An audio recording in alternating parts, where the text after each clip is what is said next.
10 ఏళ్లలో గత ప్రభుత్వ పాలన 18 నెలల ఇందిరమ్మ పాలనను గ్రామాల్లో చర్చకు పెట్టాలని ముఖ్యమంత్రి రేవంత్ రెడ్డి వెల్లడించారు.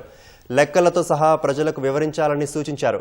పీసీసీ అధ్యక్షుడు మహేష్ గౌడ్ అధ్యక్షతన జరిగిన కార్యవర్గ సమావేశంలో పాల్గొన్న సీఎం రేవంత్ రెడ్డి పార్టీ నిర్మాణంలో పాలుపంచుకున్న వారికే పదవులు వస్తాయని స్పష్టం చేశారు.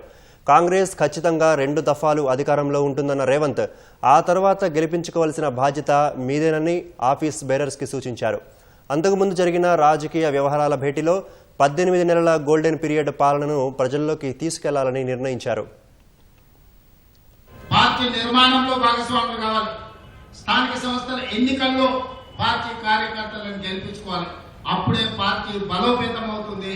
పార్టీ బలోపేతమైతే రెండవసారి కాంగ్రెస్ పార్టీ తిరిగి అధికారంలోకి వస్తుంది. రెండవసారి అధికారంలోకి రావడం మీ చేతుల్లోనే ఉంది. ఇవాళ ఈ వేదిక మీద నుంచి ఒక మాట చెప్పదలుచుకున్న మిత్రులందరికీ, 94 నుంచి 2004 వరకు 2 సార్లు తెలుగుదేశం పార్టీ ఆనాడు అధికారంలో ఉన్నది. 2004 నుంచి 2014 వరకు ఆనాడు కాంగ్రెస్ పార్టీ 2 సార్లు అధికారంలో ఉన్నది. 2014 నుంచి 2023 వరకు టీఆర్ఎస్ 2 సార్లు అధికారంలో ఉన్నది. 2023 నుంచి 2033 వరకు 10 సంవత్సరాలు కాంగ్రెస్ పార్టీ తప్పకుండా అధికారంలో ఉంటుంది.